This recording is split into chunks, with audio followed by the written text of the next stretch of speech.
Kaj pomeni 3% BDP za vojsko? Govorimo o približno 2,1 milijarde evrov letno. V desetletju bi to pomenilo več kot 20 milijard evrov za vojaško opremo, infrastrukturo in kadre. Za primerjavo, to je recimo 2-krat več kot proračun za znanost. Z enako vsoto bi lahko zgradili na 10 tisoče javnih najemnih stanovanj, 12.500 postelj v domovih za starejše, 4 do 5 novih bolnišnic ali 20 infekcijskih klinik, da ne naštevam. Po drugi raziskavi Mediane, marc 2025, za eno od komercialnih televizij, jih 49,8% nasprotuje preseganju 2% BDP. NATO-va raziskava iz leta 2024 kaže, da le 25% Slovencev podpira povečanje izdatkov za vojsko. Kaj sledi, če pristanemo na te 3%? Kar je najpomembneje, širitev vojaške logike v vse podsisteme družbe, vključno z izobraževanjem, civilno zaščito in socialnimi politikami. Tukaj ne govorimo več o obrambi, ampak o militarizaciji. Pri tako pomembnem vprašanju naj ljudje odločijo, ali bo šla Slovenija po poti 3% za orožje ali po poti vlaganj v javne storitve, dostojno življenje in mir. In zato predlagamo ta razpis posvetovalnega referenduma o povečanju obrambnih izdatkov. Prijazen dober dan. Je en nizozemski pregovor, da ko drevo posadiš, da ne moreš ti na vsak let potegniti zemlje pa gledati, da se je prijel, a ni, ampak počakaš, da razvije korenine, da zrase in pa obrodi. V zavezništvo smo vstopili z pozitivnim referendumskim izidom, z jasnim zavedanjem, kaj vstop pomeni, da v najstarejši pa največji tovrstni instituciji veljajo določena pravila, ki jih je treba spoštovati in pa upoštevati. Javnost te pobude o referendumu ne bo razumela na način obravnave varnosti te države, ampak na način političnega opredeljevanja, in zato seveda tej pobudi osebno kot minister nasprotujem. Zakaj se bojimo vprašati ljudi? Če verjamemo v mir, v demokracijo, v prihodnost, potem moramo dati ljudem možnost, da povejo svoje. In to, kar se mene tiče, ni grožnja varnosti. V resnici je edino gibanje Svoboda, ki je sedaj najbolj napadano, imelo pogum, da je stopilo pred ljudi odkrito, brez olepševanja in brez zavajanja.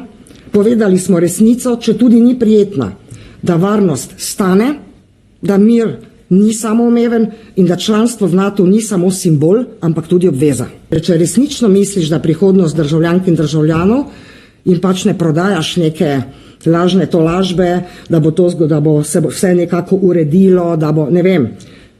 To je ravnanje enostavno, ki tudi ne išče nekega poceni aplavza, ampak dokazuje, da nam je res mar.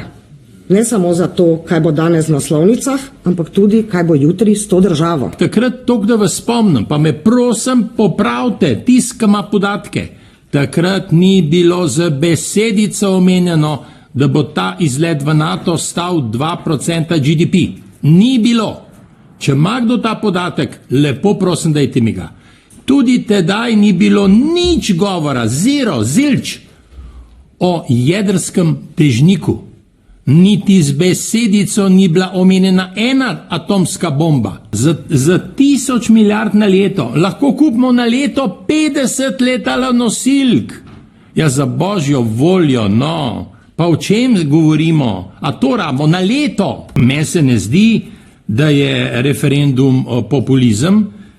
Jaz mislim, da ima ljudstvo legitimno pravico izraziti svoje mnenje. Enostavno ne vem, kako bom, če bo prišlo do glasovanja, kako bom glasoval. Na eni strani toliko neke hvale zavezništvu, na drugi strani pa jasno vidimo, kaj dejansko pomeni to zavezništvo. Izsiljevanje, golo izsiljevanje in prav nič drugega. Slovenija ne sme postati država, ki se brez premisleka vključuje v oboroževalno tekmo. Predtem mora najprej zagotoviti učinkovito javno zdravstvo, kakovostno dolgotrajno oskrbo in dostopna stanovanja za vse generacije. Hvala lepa. Jaz moram reči, ko sem preberal ta razpis za posvetovalni referendum, sem bil razočaran. Jaz to razumem kot neke vrste bojkotiranje obrambnih izdatkov in ne vem, če se tisti, ki nas spremljajo, zavedajo, kaj lahko to pomeni. Recimo, vkolikor bi referendum bil uspešen, stališča predlagatelja in bi recimo vlada reducirala BDP na tak nivo, kot ga nekateri recimo želijo. Mi bi bili edina država v zavezništvu, ki bi bili edini daleč od izpolnjevanja zahtev. To pomeni konec kolektivne zaščite in mislim, da ne pretiravam, če rečem konec države Slovenije. Če sem pa res zelo iskren, je pa mene v tem trenutku zelo strah, v kak svet sem jaz rodil svoje otroke. In obramba je pomembna in se opravičujem, res je moja žena, pa kakorkoli. Moje potomce na kakšen svet sem jih prenesel, tudi malo heca tukaj ne škodi. Prehajamo na glasovanje o naslednjem predlogu mnenja. Odbor za obrambo meni, da je predlog za razpis posvetovalnega referenduma o povišanju izdatkov Republike Slovenije primeren. Ugotavljam, da je prisotnih 7 članic in članov odbora, 7 jih je glasovalo proti, 3 so glasovali za. Ugotavljam, da mnenje ni sprejeto.